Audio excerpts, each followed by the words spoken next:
Levanta tu Biblia, tu dispositivo y decimos todos juntos, con convicción, con denuedo, declarándolo en nuestras vidas.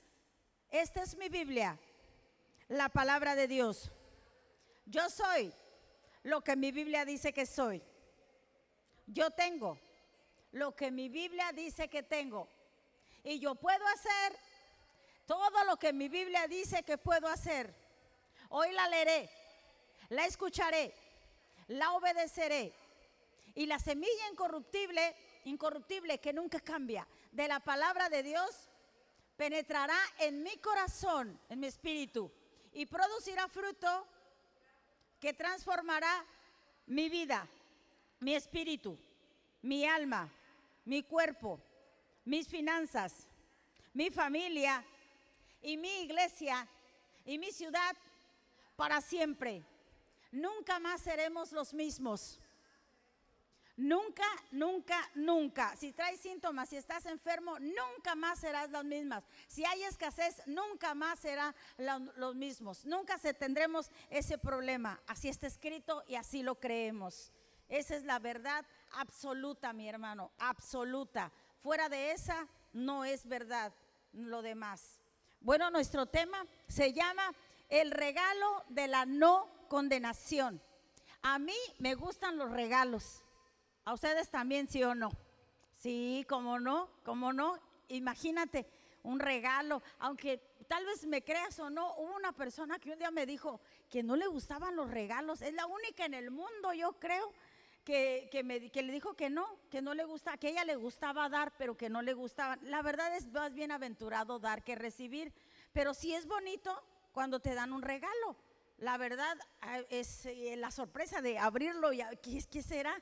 Imagínate del regalo de la vida eterna que tenemos a través de Jesús. Pero en sí, cuando aceptas a Jesús, es un paquete de varias de sus promesas y de sus regalos. Y uno de los regalos de los que te voy a hablar esta tarde es el regalo de la no condenación. Y lo vamos a iniciar viendo en Romanos, capítulo 10, 13, versión Reina Valera. Porque todo aquel, ¿cuántos?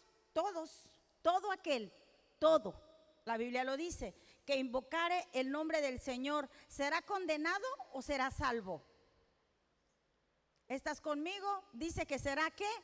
Salvo. Dice que será salvo, no será condenado. La verdad es que si eres un creyente de Dios, si hemos aceptado a Jesús en nuestro corazón, no tenemos ninguna acusación. No hay ninguna acusación para ti. Él te justifica por la sangre de su Hijo. De hecho, la palabra de Dios nos dice que aquel que tenía derecho de condenarte, Él mismo decidió por amor morir por ti. Y resucitó y está sentado a la diestra y es tu justicia. Ahorita vamos a ver ese versículo de que somos justos por Él. Él se sentó, después de que resucitó, se sentó a la diestra y nos hizo justos. Él no vino a condenar, ese no es su ministerio. Su ministerio es de la reconciliación. De hecho, Él vino a reconciliar al mundo con el Padre, a rescatar lo que se había perdido. Vemos en Romanos capítulo 8, 33 y 34, cuando todos, sin duda alguna, no deliberadamente o sin querer, hemos cometido algún tipo de falla, algún pecado. Por ejemplo, el preocuparse, ya no estar creyendo, es un tipo de pecado. Y a veces sí batallamos con esas cosas. Y decimos, Señor, perdóname, ser prontos para arrepentirnos y decir, Señor, estoy mal en esto. Y Él no nos condena una vez que tú y yo también tratamos, ¿verdad?, de hacer lo que Él nos ha enseñado, que es bueno para nuestro cuerpo, para no guardar rencor, no estar enojados. Todo eso afecta nuestro cuerpo y Él dice que seamos prontos para perdonar. Después, cuando nos equivocamos y decimos, Señor, la verdad es que sí me equivoqué, y reconocemos que nos equivocamos. Romanos 8:33 al 34 nos dice lo siguiente: ¿quién acusará a los escogidos? ¿Somos escogidos? Amén. Amén. ¿Quién acusará? Dice, a los escogidos de Dios. Dios es el que los justifica. Él me justifica. Sí me equivoqué, Señor, lo lamento, Padre, vamos, levántate de nuevo. Y dice, ¿quién te va a acusar si Dios es el que te justifica? Verso 34. Y a veces han sentido algún tipo de condenación por el pasado o por lo que sea. Dice, ¿quién es el que condenará? ¿Quién? O sea, como diciendo, no hay nadie.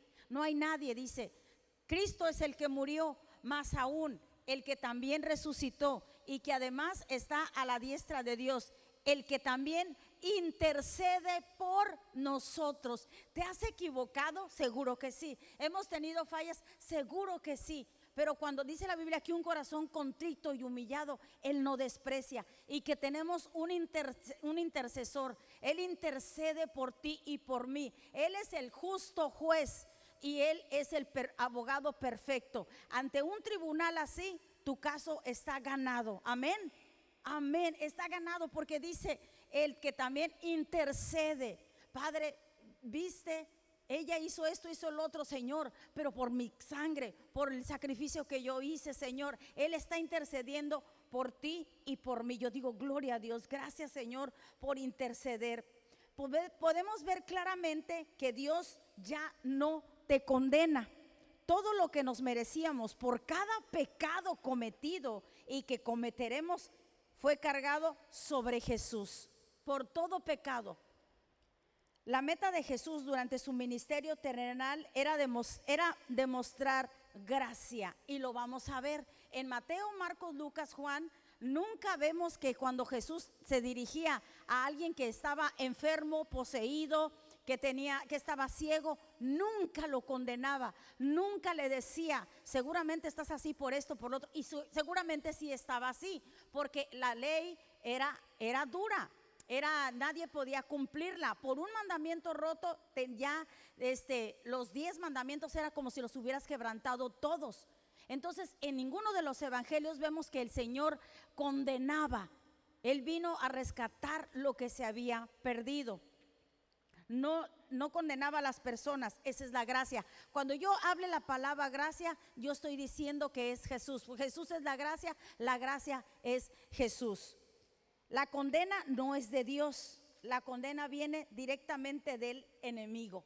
Porque si nosotros decimos, Señor, lo lamento, yo no quise hacer esto, o si lo quise hacer, por favor, Señor, no, más bien en el nombre de Jesús, yo te pido perdón. El Señor te restituye y te levanta.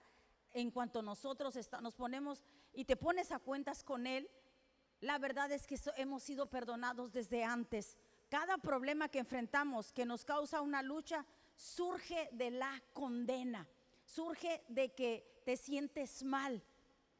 El enemigo lo usa contra nosotros porque él ha sido juzgado y encontrado culpable y condenado. La Biblia dice, y no traje la cita, en Apocalipsis dice, y el diablo que los engañaba fue lanzado al lago de fuego. Ahorita él está vivo y activo en este mundo porque sabe que le queda poco tiempo. Pero su destino, tú y yo lo sabemos, su destino es el lago de fuego. Pero antes de eso, él trata porque ha sido encontrado culpable. Y ahora él está tratando de pasar su condenación a nosotros cuando tenemos algún tipo de falla. Cada vez que fallamos, el diablo está listo para susurrarte, para taladrarte. Porque el campo de batalla dijimos que era ¿qué? Nuestra mente, diciéndonos que no somos lo suficiente buenos, que no servimos para nada. Esas son palabras de él. Toda palabra de desánimo la puedes identificar inmediatamente que viene por parte del enemigo. Que no somos lo suficientemente buenos para agradar a Dios. El diablo usa el ministerio de la condenación. Él es el que condena para constantemente mostrar nuestros errores pasados y echarlo en cara a nosotros. Y lograr hacernos sentir temerosos, con miedo, cuando cometemos algún error, hasta sin ganas de querer orar porque decimos, híjole, ¿y yo qué hice esto? ¿Yo qué hice el otro? Señor, y cuando la Biblia dice claramente que podemos llegar a presentarnos ante su trono de la gracia. Nunca dice la Biblia el trono de juicio, de gracia, para encontrar ayuda en el oportuno socorro. ¿Y cuándo se necesita esa ayuda? Cuando cometemos errores, cuando nos equivocamos y tenemos nosotros ese valor de ir y decir, Padre, no estuvo correcto esto. Y Él dice, acércate confiadamente al trono de la gracia, no de la condenación. Entonces no nos debe intimidar el enemigo con los errores que hayamos cometido y quiere hacernos sentir temerosos. Tú vas a hablar con el Señor si tú acabas de cometer esto, acabas de cometer el otro. Está condenándonos. Ese es el ministerio del enemigo. La libertad y el verdadero cambio solo viene cuando aceptas y predicas el ministerio de la reconciliación, para recordarnos a nosotros mismos y a los demás también quiénes somos en Cristo Jesús y lo que tenemos en Él. La gracia de Jesús ha reemplazado la ley. Déjame te hablo tantito de esa parte de la ley. Juan 3, del 17 al 18, versión Reina Valera. Porque no envió Dios a su Hijo al mundo para condenar al mundo. Cuando habla del mundo se refiere a ti, a mí, sino para que el mundo sea salvo por él. Verso 18. Leemos solo el primer, dice, el que cree no es condenado. Yo creo que aquí todos creemos, amén. El que cree no es condenado. El que cree no es condenado. Así de fácil lo dice. La condenación no fue el ministerio de Jesús. No es Él el que condena cuando vino a la tierra. Por lo tanto, no debería ser el ministerio de los cristianos. No deberíamos de estar enfocados en solamente en condenar. Nadie de nosotros es perfecto como para condenar. No digo que no detectemos cuando una persona no está haciendo lo correcto, y de hecho hasta es bíblico que dice la Biblia que te apartes de ese tipo de personas, porque las hay, porque no quieren enmendar su camino, porque ellos se sienten, digamos, tal vez a gusto, ya no sienten remordimiento de estar viviendo una vida que no sea agradable a Dios. Y es por lo sano, es sano retirarse de unas compañías que no sean agradables y que no vaya acorde a lo que dice la palabra de Dios. Si ellos quieren ser restituidos, estamos listos, estamos aquí, y no porque nosotros seamos perfectos, sino porque es nuestro deber como hermanos en Cristo. Pero si no quieren ellos y están ellos así tranquilos o a gusto así, nosotros sí podemos retirar. No es malo decir,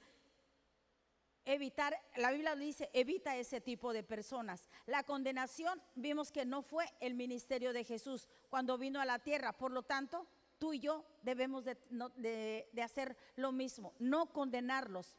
Hacer las cosas con un sentido de condenación nos hace luchar. Cuando, por ejemplo, tú te sientes condenado, cuando tú sientes condenado, quiero decir como culpable, cuando sientes ese tipo de culpabilidad, nos hace luchar en nuestras fuerzas y nos impide ser libres. Es decir, Señor, me siento mal, y esa lucha no te deja, esa condena, te sientes culpable. De eso te impide ser libres. Cuando Romanos 8:1 en Nueva Versión Internacional dice lo siguiente: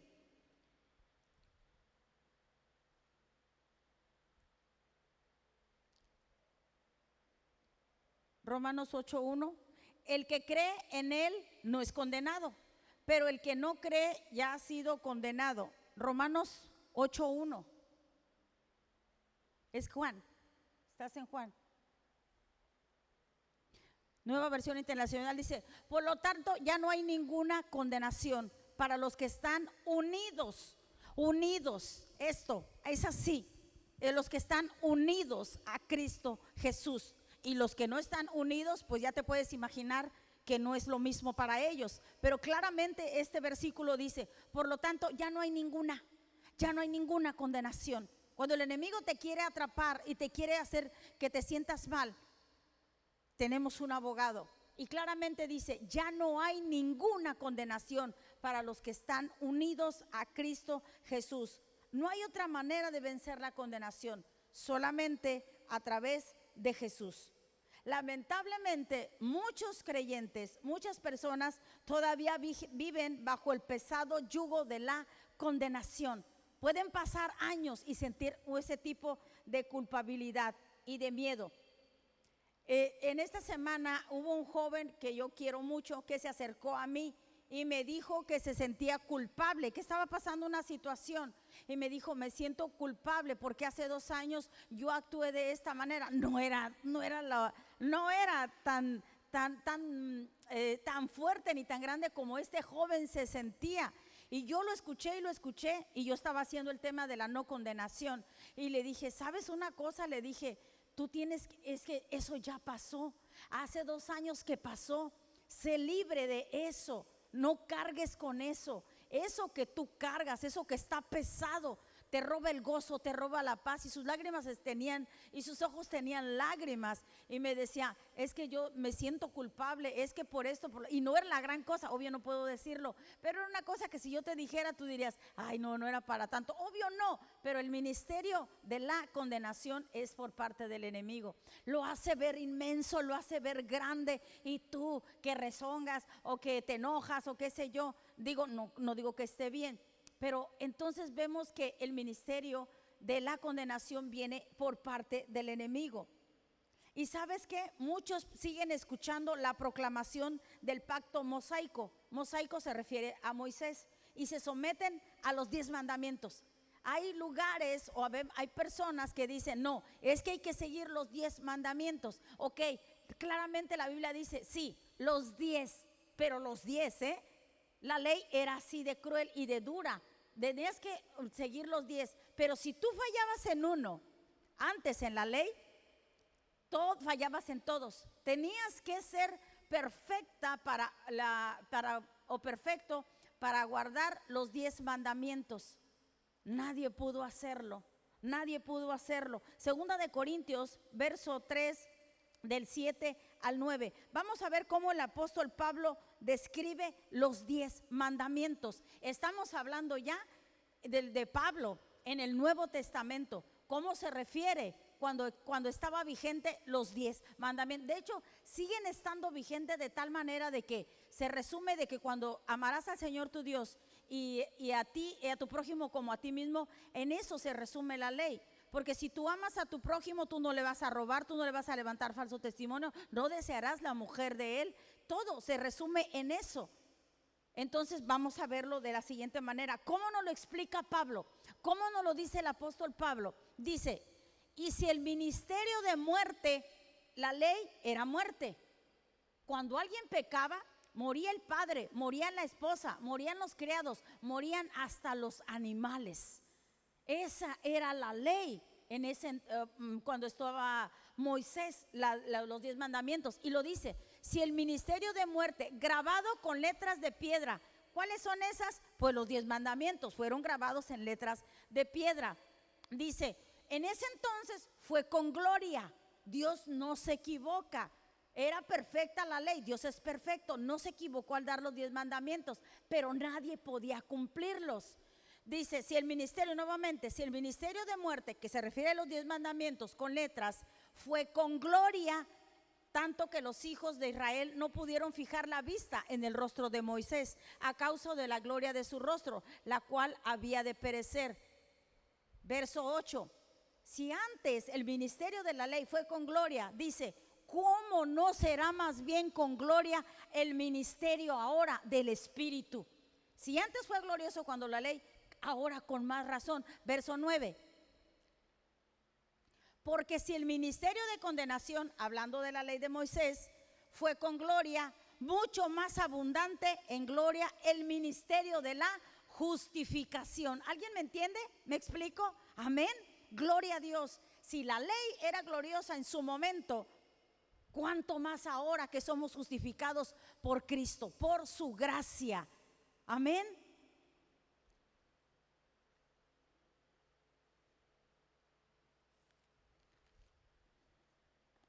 podemos ver entonces la clara distinción que Dios hace en su palabra. Los 10 mandamientos, fíjate bien, ministran muerte y condenación, porque ningún hombre, no existió ningún hombre que haya sido capaz de guardar la ley perfecta de Dios. Bueno, la ley era tan perfecta, la ley que Dios dio con esas tablas era tan perfecta que nadie podía cumplirla, que nadie podía ni pudo humanamente, ningún humano.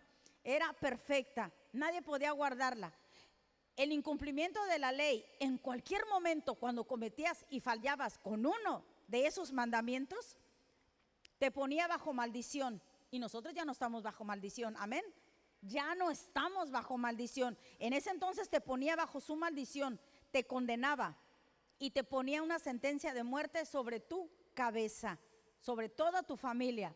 Mira cómo contrasta el pacto de gracia. Lo voy a parafrasear en el verso 9. Entonces ahora es mucho más abundante en gloria, porque ministra el espíritu de libertad y el don de justicia. Ahora ministra la gracia. Ahora ya la ley ya no se enseñorea de nosotros. Ya no tenemos que vivir con ese temor, porque la condenación es lo que te hace que vivas con temor.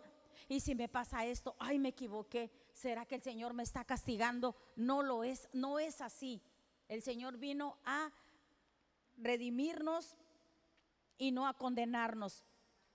Ahora entendemos lo siguiente: los 10 mandamientos, como te dije hace un momento, no es que estén mal. En su momento lo acabamos de ver, fue glorioso. No está mal los 10 mandamientos. Aquí el problema nunca han sido los 10 mandamientos o la ley perfecta de Dios. Es lo mismo, la ley perfecta de Dios. El problema siempre ha sido la imperfecta capacidad del hombre para guardar la perfecta ley de Dios. Éramos incapaces de guardar la ley perfecta de Dios. Ese más bien fue la situación, que que ningún hombre podía. Teníamos la capacidad de guardar los 10 mandamientos. Por eso nuestro Señor Jesús vino a cumplirla por nosotros. Por eso vino y descendió y se hizo hombre como tú y como yo, y Él sí pudo cumplirla. Él sí podía juzgarnos, Él sí podía, solo podía juzgar quien pudiera cumplir la ley, y solo la pudo cumplir nuestro Señor. En Mateo 5, verso 17.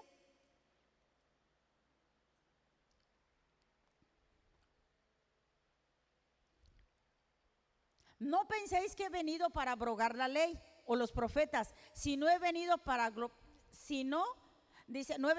abrogar, sino para cumplir. Tú no puedes, tú no pudiste cumplir la ley, entonces yo tomo tu lugar. El lugar que a ti te tocaba, yo lo hago, yo lo cumplo. Y dice, vino sino para cumplir. Fue el único que pudo cumplirla. Y la ley se cumplió perfectamente en la cruz. Cuando Él clamó, cuando Él lo crucificaron, cuando Él estuvo en la cruz y dijo, consumado es, dijo, está hecho. Otra versión dice, está hecho. Otra versión dice, consumado es, se acabó, ya pagué el precio. Ahí fue donde perfectamente cumplió la ley. Y lo vemos en Juan 19, verso 30. Esto que te estoy diciendo, Juan 19, verso 30, cuando Jesús hubo tomado el vinagre, dijo, consumado es. Vete al griego, y en el griego claramente nos dice lo siguiente, que Él en el griego nos desmenuza, nos lo deja más claro. Consumado es, está hecho todo, ya cumplió la ley. Y habiendo inclinado su cabeza, entregó el Espíritu. Jesús cumplió con las exigencias del primer pacto. Fíjate bien, son 2 pactos, el pacto de la ley y el pacto de la gracia. Jesús vino y cumplió el pacto de la ley y lo cumplió perfectamente cuando dijo consumado es, ya está hecho, que era el pacto mosaico de los 10 mandamientos, para poder entonces que entrara en vigor el segundo, que es el pacto de la gracia. Y lo vemos en Hebreos 10, del 9 al 10 también. Fíjate bien, qué hermoso, no pierdas detalle de esto. Dice, y diciendo luego, he aquí que vengo, oh Dios, para hacer tu voluntad. Quita lo primero para establecer esto último, verso 10. Quita lo primero, o sea, el primer pacto. Verso 10. En esta voluntad somos santificados mediante la ofrenda de su cuerpo de Jesucristo, hecha una vez y para siempre. Ese es en el verso 10. Nos hizo justos para siempre. Lo tengo en otra versión, no sé qué versión será, pero en la versión 10, no la apunté, en el capítulo 10 dice: pues la voluntad de Dios fue el sacrificio del cuerpo de Jesucristo, que nos hiciera justos de una vez y para siempre. Somos justos de una vez y para siempre, pero no por tus méritos ni por los míos, sino por lo que Cristo hizo Jesús. Ahí está, Jesucristo hecha de una vez y para siempre. Iglesia, estamos en el tiempo de la gracia. Aún hay gracia, iglesia. Aún la tenemos dentro de en este mundo, en la gracia de Dios. Y por eso predicamos el evangelio de la gracia, porque sigue vigente todavía. La cruz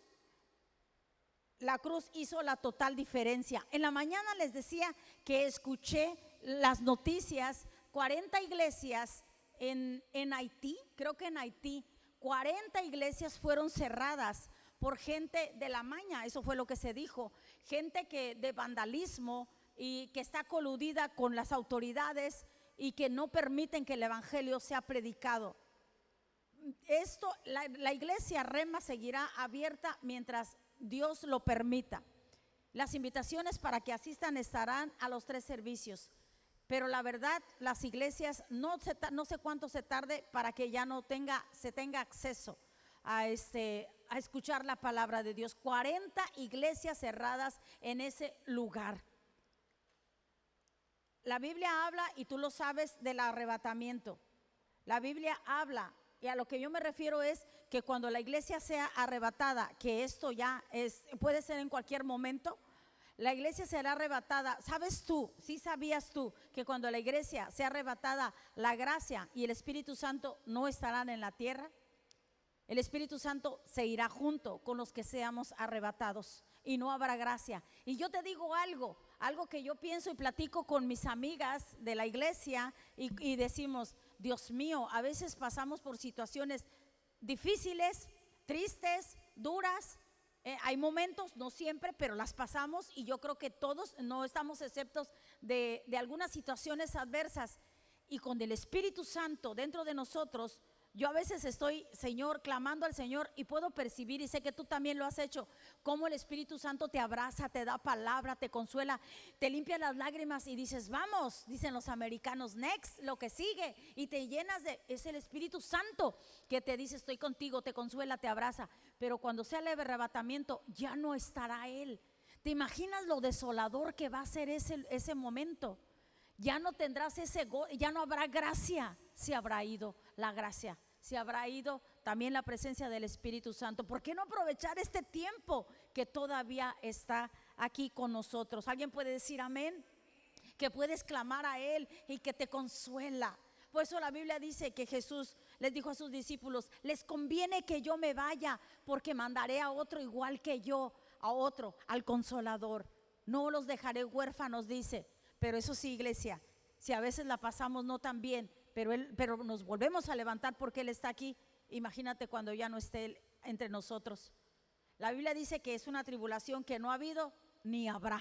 Si así en la situación como está, donde quiera que escuches, pero gloria a Dios porque tenemos el Espíritu Santo aún con nosotros. Amén, gloria a Dios. Ya no tenemos entonces por qué vivir en condenación y temor bajo el antiguo pacto de la ley. Ya no estamos bajo el antiguo pacto de la ley. ¿Por qué? Hubo alguien que me dijo: es que yo sí creo que la ley tiene que estar vigente, o sea, que está vigente y todo. Le digo: bueno, pues si tú puedes cumplir los 10 mandamientos, vamos, adelante. Yo nunca discuto con nadie, yo respeto su opinión, y a veces no respetan la mía, pero yo quisiera que la respetaran, pero tampoco me meto en problemas. Tú piensas así, ok, si tú quieres cumplir los 10 mandamientos, yo no puedo de que desistas. Pero tan en la gracia estamos, que si no cumple, que seguramente esta persona ha roto los 10 mandamientos, esta persona que dice que sí, que los 10 mandamientos tienen que estar vigentes, Le digo, tan en la gracia estás que seguramente has roto un mandamiento, y la gracia, sigues vivo por la gracia, ¿sí o no? Porque todos hemos roto. Entonces cumple los 10 mandamientos. La Biblia dice que la palabra de Dios no se discute, y que seamos pacificadores. Yo le digo, tan la gracia es real y existe, que por eso estamos sentados aquí, porque todos hemos fallado. Y en la ley era letal. La ley, la paga del pecado era muerte, ojo por ojo, diente por diente. Entonces, pues la gracia es Jesús. Entonces creamos en que Jesús está con nosotros y nos ayuda en todo tiempo. Amén. Entonces vemos que ya no estamos bajo el pacto de la ley. Ahora estamos bajo el pacto de la gracia. Cada vez que diga gracia, pues es Jesús. Estamos con Jesús. Jesús está con nosotros. Donde eres completamente perdonado. Completamente perdonado por su gracia. No porque no te equivoques, sino por su gracia. Justificado y hecho justo por la sangre de Jesús. Cuando te das cuenta de que eres justificado por lo que Jesús hizo, por la fe y no por tus obras, en el nuevo pacto de la gracia, Dios te hace algo impresionante, algo libertador. Te liberas del ministerio de la condenación. Ya el diablo ya no tiene tanto poder, o no debería tener poder contigo cuando te quiere condenar por un error que cometiste. Esa condenación que llega, eso que carcome, que te roba la paz, que no te deja dormir porque te equivocaste.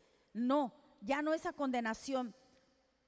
Cuando sabes que ya Jesús, que estás en el pacto de la gracia, te liberas de esa condenación y de la muerte que esto ministra. La condenación te lleva a muerte. Eres libre de la culpa, la inseguridad, el pavor, las ansiedades y todo tipo de temores que te debilitan. Eres libre de todo eso, de todo. Amén. La condenación te roba la paz en el corazón, el gozo y la relación con el Padre. Me equivoqué. ¿Con qué cara voy con el Padre si yo me equivoqué? Entra confiadamente ante el trono de la gracia para que encuentres ayuda en el oportuno socorro. Ese versículo no dice trono al trono del juicio. Gracia es lo que tú vas a encontrar cuando te equivoques, pero vayas a Él. La condenación, dijimos que te roba la fe y la confianza también en el amor del Padre. Pero cuando sabes y crees que no estás bajo el ministerio ya de la condenación, sino bajo el ministerio de la justicia, puedes venir libremente ante tu Padre, confiadamente, entregarle todo lo que te preocupa en tu corazón. Señor, tú me has hecho libre, tú pagaste un precio, vengo ante ti, Señor. Te entrego esta preocupación, te entrego esto, Señor. Dice la Biblia, vengan a mí los que estén cansados y cargados, que yo les daré descanso. Y a veces batallamos con enfermedades, con situaciones, con dolores en un lado, con el pecho, en la espalda, de todo, porque estás preocupado.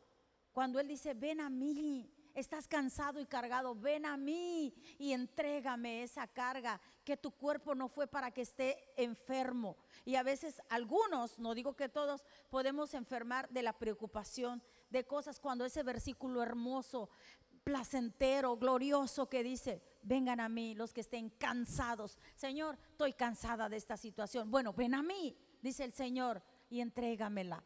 Ven, estás cansado y cargado. Y otro versículo muy hermoso que no lo traje, dice que Él da fuerzas al cansado y multiplica las fuerzas, y da fuerzas al cansado y las multiplica al que no tiene ninguna. A veces te has sentido como que no tienes ni una. Yo sí, como que no tengo ninguna. Entonces voy a la palabra, a mi manual de vida, y digo, Señor, no tengo fuerzas esta vez, pero Él da fuerzas al que no tiene ninguna. Amén.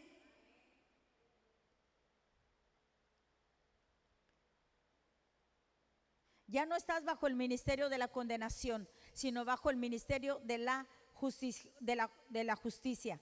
No tienes por qué tener temor de tus fallas. No pienses que tus fallas van a hacer que te equivoques, que te castigue, perdón, o que Dios retenga las bendiciones y la protección sobre ti, porque el enemigo es muy dado a eso. Yo creo que me estoy yendo mal por esto. No, las bendiciones de Dios, dice, te seguirán, te perseguirán y te alcanzarán. Y nunca dice, en cuanto falles, ya las bendiciones, olvídate de ellas, olvídate de ellas. Ya estamos bajo la gracia, ya no es ley. Así que aunque nos equivoquemos, el Señor es misericordioso. Amén. Porque ahora sabes que Jesús llevó el castigo que estaba destinado sobre él, lo llevó sobre ti, fue llevado en la cruz por él. Déjate lo digo nuevamente. Ahora sabemos que Jesús llevó el castigo que era destinado para ti y para mí. Él no nos condena, nos dio el hermoso y poderoso de regalo de la no condenación. No te condenes, no dejes que los demás te condenen, no dejes que el enemigo te condene. Él nos dio ese precioso y hermoso regalo de la no condenación. Juan 3:17 en Nueva Traducción Viviente. Dios no envió a su Hijo al mundo para condenar al mundo, ya lo leímos hace rato, sino para salvarlo a él. Dios no envió a su Hijo al mundo para condenar. Si Dios no te condena, no permitas que el enemigo te condene ni que otras personas te condenen. Dios no lo envió. Entonces, si el Padre no nos condena, ¿quién es el que nos condena? El enemigo. Tenemos un enemigo. Vamos a ver el relato de la mujer que fue atrapada en adulterio y nos muestra algo muy importante. Sabes que yo creo que nuestro Dios es infinito, nuestro Dios es sobrenatural. Él no tiene principio, no tiene fin. Él es abundantemente.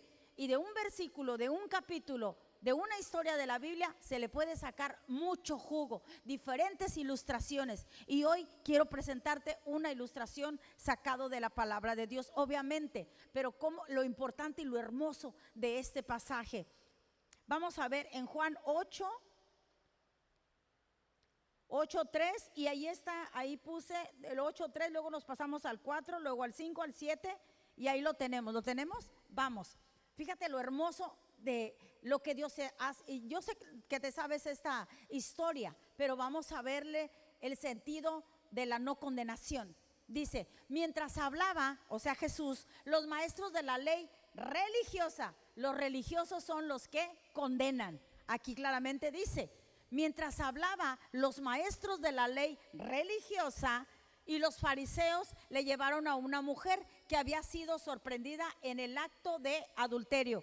Realmente, que quede claro, sí, la mujer sí estaba en adulterio, sí estaba en pecado. Lo dice la Biblia. Nunca dice que la Biblia que la mujer se defendiera y dijera, no, Señor, no es cierto. Tan así que la Biblia no lo menciona. Y luego dice, fue sorprendida en el acto de adulterio. La pusieron en medio de la multitud. Verso que sigue. Maestro, le dijeron a Jesús, esta mujer fue sorprendida en el acto de adulterio. Verso 5. La ley de Moisés, otra vez la ley, esa ley que hacían algo y órale, vamos, duro con la persona que faltaba a cualquiera de los 10 mandamientos. La ley de Moisés manda apedrearla. ¿Tú qué dices? A ver, dime, ¿qué opinas, Señor? Sabiendo que le estaban poniendo una trampa. Verso 7. Todos sabemos que no, todos sabemos que Jesús no lo vamos a ver, pero todos sabemos que Él le dijo, bueno, quien esté libre de pecado, órale, dale, avienta la primera piedra. Eso no pasó, sino que pasó lo que dice en el verso 7. Como ellos seguían exigiéndole una respuesta, Él se incorporó nuevamente y le dijo, muy bien, pero el que nunca haya pecado, que tire la primera piedra. Ay, pensé que no lo iba a leer, pero sí está. A ver, dice, muy bien, dice, pero el que nunca haya pecado, vamos, avienta la primera piedra. Verso 10, ahora sí, verso 10. Entonces Jesús se incorporó, bueno, lo leímos, pero dice que se fueron, era lo que hace un momento me equivoqué. Dice, entonces Jesús se incorporó de nuevo y le dijo a la mujer, ¿dónde están los que te acusaban? ¿Dónde están los que te condenaban? Era la multitud de fariseos y religiosos que seguramente no lanzaron la piedra. ¿Por qué? Porque ellos también habían pecado. ¿Dónde están los que te acusaban? Dice, ni uno de ellos te condenó, ni uno. No pudieron, no que no quisieran, no pudieron. Ni uno de ellos te condenó. Verso 11. Ni uno, Señor, dijo ella. Yo tampoco. Dámelo en Reina Valera. Juan 8, verso 11 en Reina Valera dice, ella dijo, ninguno, Señor. Entonces Jesús le dijo, ni yo te condeno. El que la podía condenar le dijo, ni yo te condeno. Vete y no peques más. La ley, fíjate bien, la ley decía que las mujeres encontradas en el acto de adulterio deberían de ser apedreadas. Esta mujer sí había sido encontrada en el acto de adulterio. Sí se le podía aplicar lo que dictaba la ley, pero no se hizo. No fue así. Fueron a Jesús. La amenaza de la ley, que tenían que ser apedreadas, no impidió, como te fijas, que la mujer cometiera adulterio. Ella sabía el riesgo que corría, pero lo hizo. Sí pecó. En cambio dice, no impidió que la mujer cometiera adulterio, pero sí permitió que la aceptación de Jesús, sabiendo que a pesar de que ella sí merecía ser apedreada, Jesús dijo, no te condeno. Y estaba en el tiempo cuando estaba la ley y no la condenó.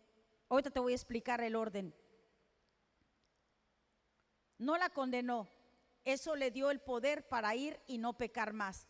Ahorita te voy a desmenuzar eso. Le dijo, vete y no peques más. Pero antes de decirle vete y no peques más, primero le dijo, no te condeno. ¿Por qué Jesús lo hizo en este orden? ¿Por qué será que lo hizo? La multitud quería condenar a la mujer, pero no podía hacerlo. La quería condenar, pues por eso la llevaron y la exhibieron. Seguramente, tal vez desnuda, semidesnuda, con una sábana, no lo sé. Pero no pudieron hacerlo. Pero Jesús, el único de toda la multitud que realmente tenía el poder para condenarla, no lo hizo. Él sí podía, porque él no había pecado. Él era perfecto, él podía haberlo hecho. El que es perfecto no la condenó. Jesús salvó a la mujer justamente, legalmente. Él nunca clamó a ellos diciéndole, ay, no la apedreen, pobrecita, tengan misericordia de ella. No actuó así Jesús, tengan compasión de ella. Lo que dijo fue, el que esté libre de pecado, que lance la primera piedra. Así de fácil. Y por su propia voluntad, los que la acusaban, que eran los religiosos, vuelvo a decirte nuevamente, se fueron. Los que la acusaban se fueron. Nomás con que Jesús dijo, bueno, quien se libre de pecado, vamos, tire la primera piedra. Se empezaron a ir.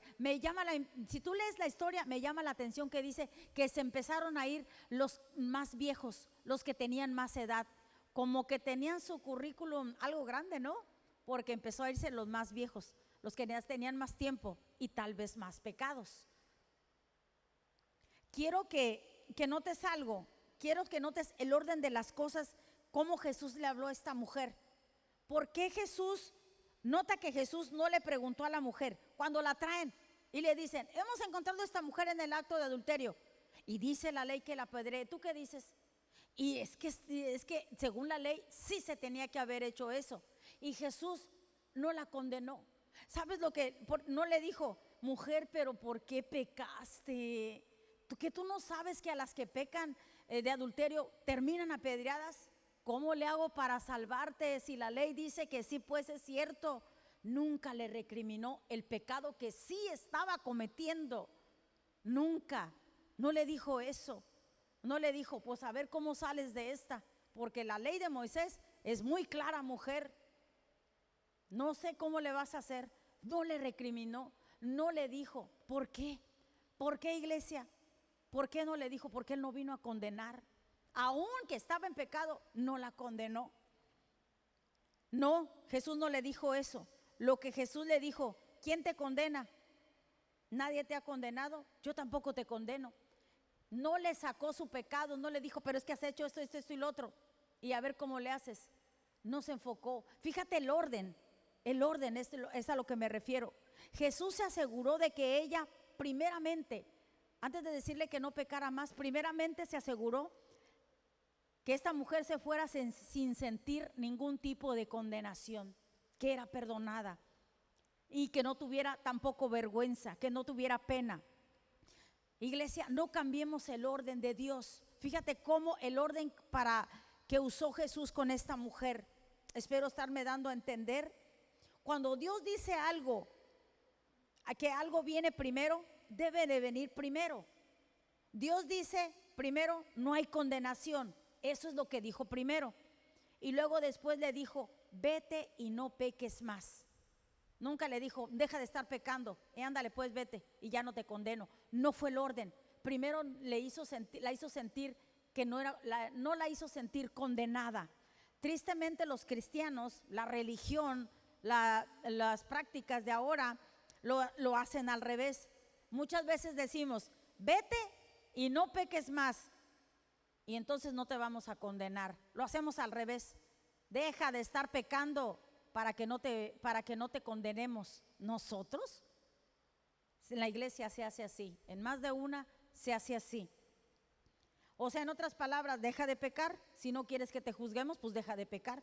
Jesús nunca le dijo a la mujer, deja de pecar, pues no estés haciendo, no hagas eso para que no te juzguen. Lo que debemos entender es que cuando no hay condenación, como en el caso de esta mujer, esto es lo que debemos entender. No hay condenación, entonces las personas tienen el poder de vivir vidas victoriosas, vidas glorificadas en Jesús. Cuando no te sientes condenado. La gracia produce ya que está de moda esta palabra, dije la voy a utilizar, no soy muy dada a decirlo, pero la gracia produce un empoderamiento sin esfuerzo a través de la revelación de que no hay condenación. Y no soy yo quien me saqué de la manga que no tengamos que condenar, sino que claramente vemos que Jesús, pudiendo hacerlo y siendo una mujer culpable, primero le quitó como la culpabilidad de decirle, yo no te condeno, pero no peques más. Antes de hacerla sentir miserable, pero es que también pecaste, pero es que hiciste ok, te voy a perdonar, pero no le recalca digo, ¿sí me explico? Sí, amén, me explico, amén, gloria a Dios. Espero que sí, en el nombre de Jesús. Recuerda, la gracia no es algo que te hayas ganado, es completamente inmerecida, es inmerecida, pero debemos recibir el regalo de la no condenación, debido a que Jesús lo pagó ya en la cruz. A decir verdad, hermanos, ¿quién de nosotros podría haber lanzado la primera piedra? ¿Verdad que no? ¿Verdad que nadie? Porque todos hemos pecado, porque todos hemos fallado alguna vez o más de una vez en algo. Nadie. Si un hermano o una hermana se enredan, pecan en lo que sea, nuestra posición no es juzgarlos, sino restaurarlos. Eso sí, si no quieren ser restaurados, ¿cómo le ayudas pues a las personas? Sí conozco y conocemos personas que así están a gusto. Bueno, no es un decir, no lo sé, pero no quieren ser restituidos. Pero tu posición y la mía es, si ellos se quieren restaurar, pero por supuesto, Rema es una iglesia restauradora. Rema es una iglesia donde se predica gracia y no oirás condenación.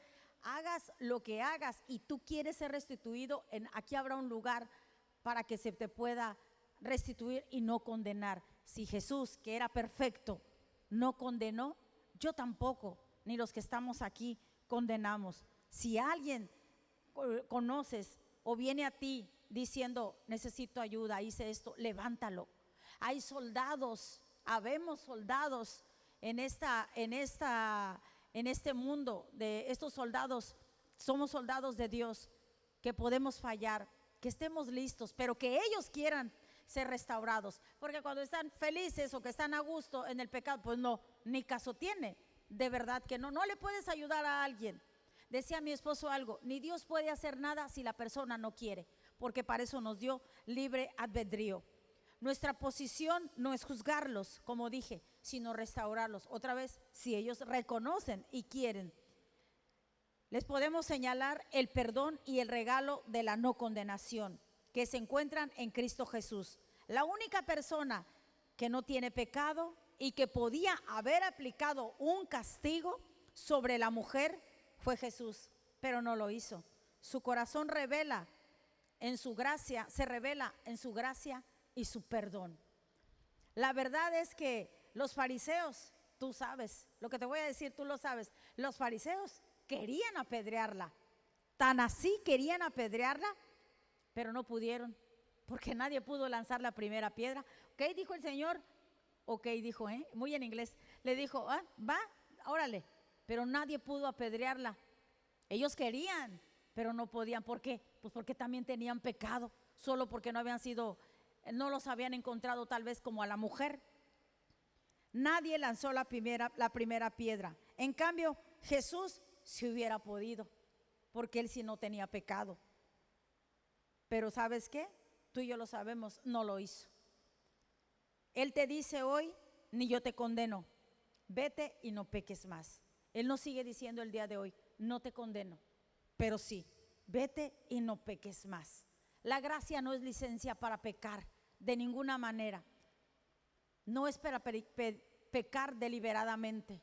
Esa no es la gracia. Alguien que dice, lo voy a hacer, total, en la iglesia dicen que la gracia me perdona. Espérame, una cosa es la gracia y otra cosa es abusar de la gracia. Y te lo he dicho, Dios no tendrá por inocente al culpable, y Él sabe y conoce el corazón de cada uno de nosotros.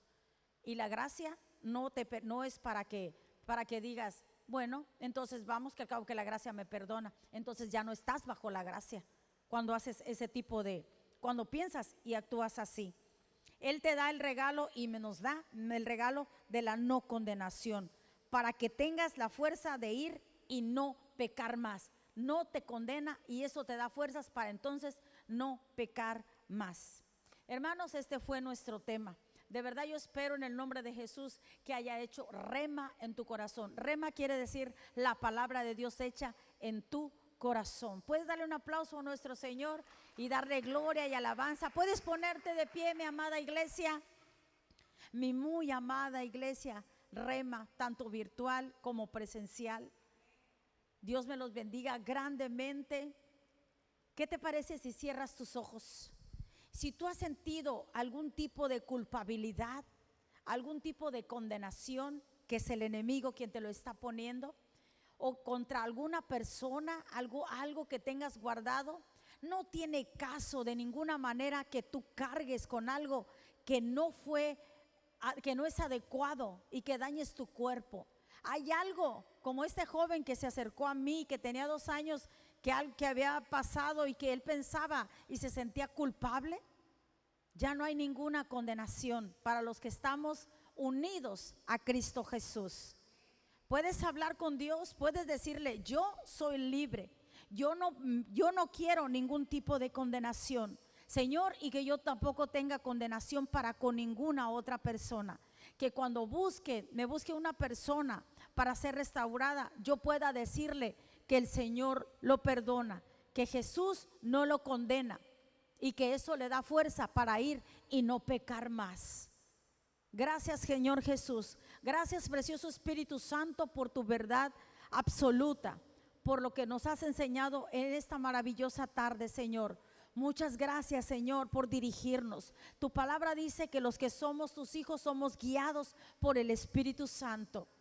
Señor, yo te pido, Señor, que tú, el corazón de cada uno de mis hermanos, si hay algo, sea sanado. Tú eres especialista en sanar corazones, en restaurar vidas, en unir matrimonios, Señor, en unir familias, Señor.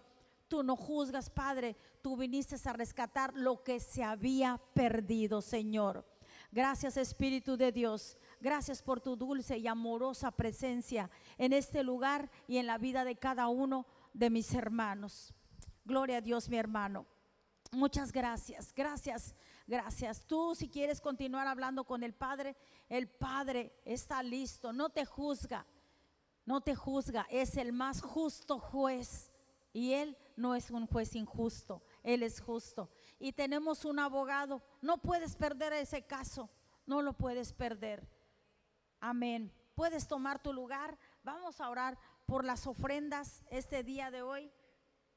Esto es algo que hice en la mañana y que quiero hacer esta vez. No importa la cantidad, no importa la cantidad, pero toma lo que tú vas a dar, sea diezmo, sea ofrenda, y déjame orar y reprender todo espíritu de escasez que haya estado enseñoreándose de tus finanzas, cuando Jesús ya pagó el precio para que no estuvieras en escasez.